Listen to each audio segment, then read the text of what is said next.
Hi,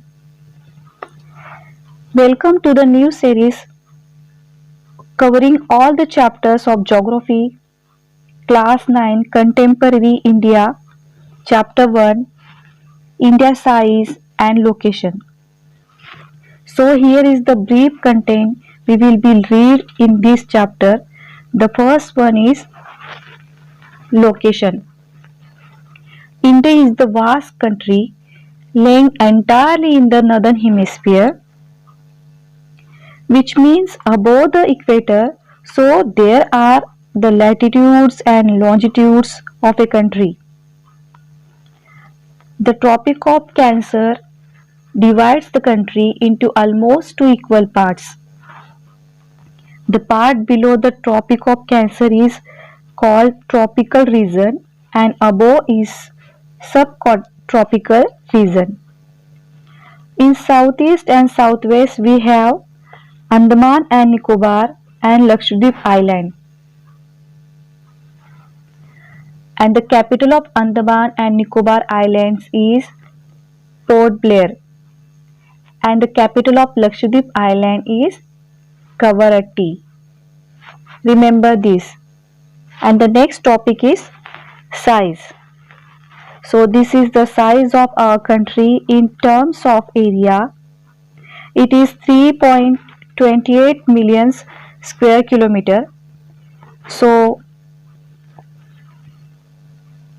now that you have size of landmass, it you can find a population of our country and divides by its size of its landmarks, you can get the population density. So we have about 2.4% of total geographical area, all the landmass, continents, countries together. India takes only 2.4% by the entire pie. And India is also seventh largest country of the world. It is purely in the terms of area of land, not population. In population, it is second largest country. That is after China. So our entirely boundary is about 15,200 kilometers, and the total length of the coastline of the mainland including Andaman and Nicobar and Lakshadweep is, now we have this coastline here referring 7,516.6 kilometer. It is bounded by, India is bounded by the Yangfol mountain. In the northeast it is Himalaya. In the northwest of our country we have Yangfol mountains called Himalayas. And the reason it is called Yang because it was formed 15 million years ago when Indian plates collide with the Eurasian plate. So before that, India was a large island connected to the Australian coast, and we broke apart and moved towards north direction, actually in the northeast direction, and got merged with Eurasian plates. Eurasian ancient plate. Ancient Eurasian plates is much bigger in size. So what happens? When the small things collide with the big things, smaller things stop moving and mountains are formed. And that is how Himalaya were formed. Okay, so I will just show to you extension of Himalaya. So it start with north and all the way to north coast, northeast to the eastern side near Arunachal Pradesh.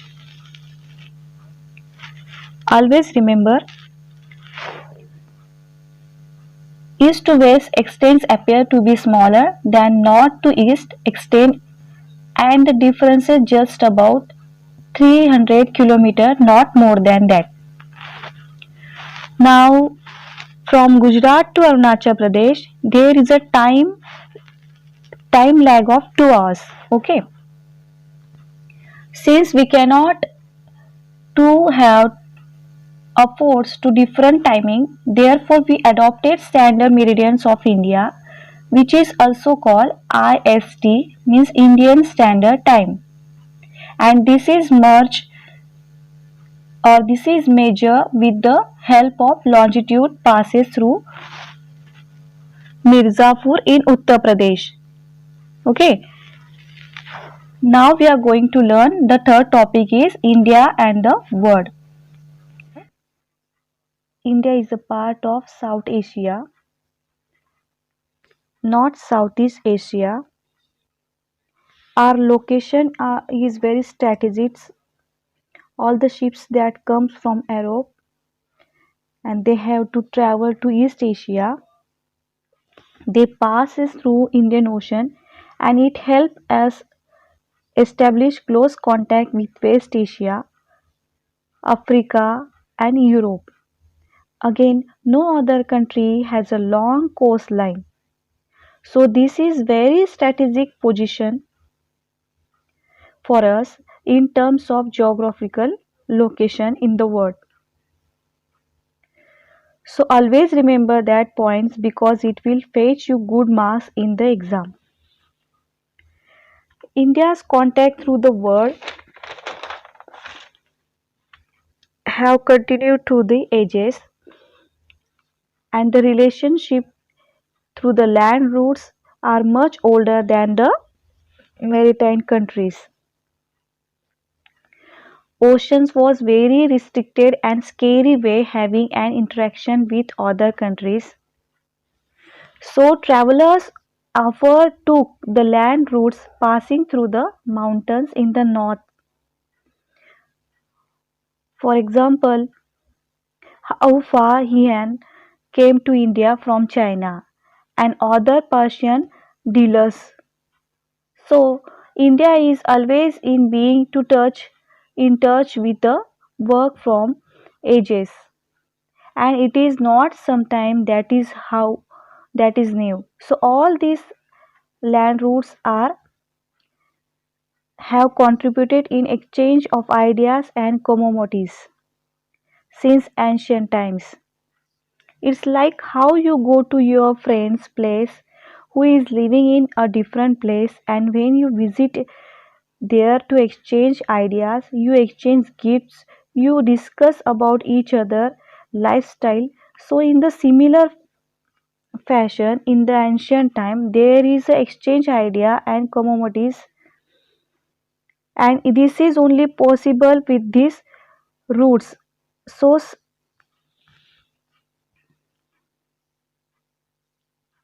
some of idea are Upanishads, Ramayana, the story of Panchatantra, the Indian numerals, and the decimal system.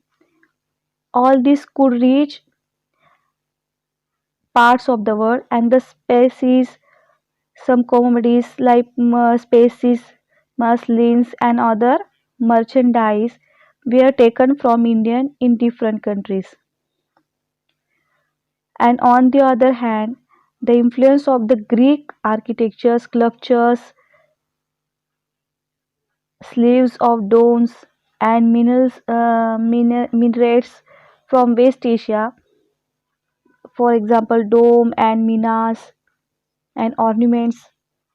So these all styles are came from Western Asia, can be seen in different parts of our country. So they were never produced on the east. They were all exchange their ideas and commodities.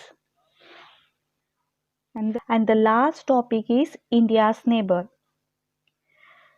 So as we read in earlier paragraph, the India has important strategies in South Asia, So we know that 29 states in 7 union territories, and we share its land boundaries with Pakistan, Afghanistan in the northwest, China, Tibet, Nepal and Bhutan in the north.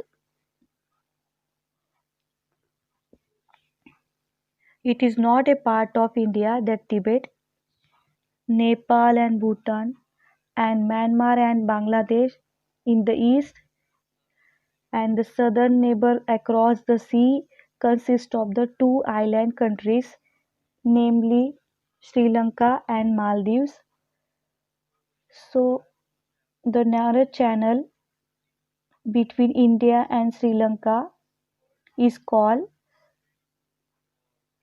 Park Strait or Gulf of Mannar, while Maldives Islands are situated to the south of the Lakshadweep Island, and India stands apart from rest of Asia. So India had strong geographical and historical links with her neighbors. Some some of the ethnic groups of India, African, Chinese, then Dravidian we have, then Iranians, Indo-Greece, Urarians, Jews we have, Europeans, French ethnicities. So all these are the groups exist in our country, and that makes our country totally different from Northern Asian country. So we end of this chapter. It is very short.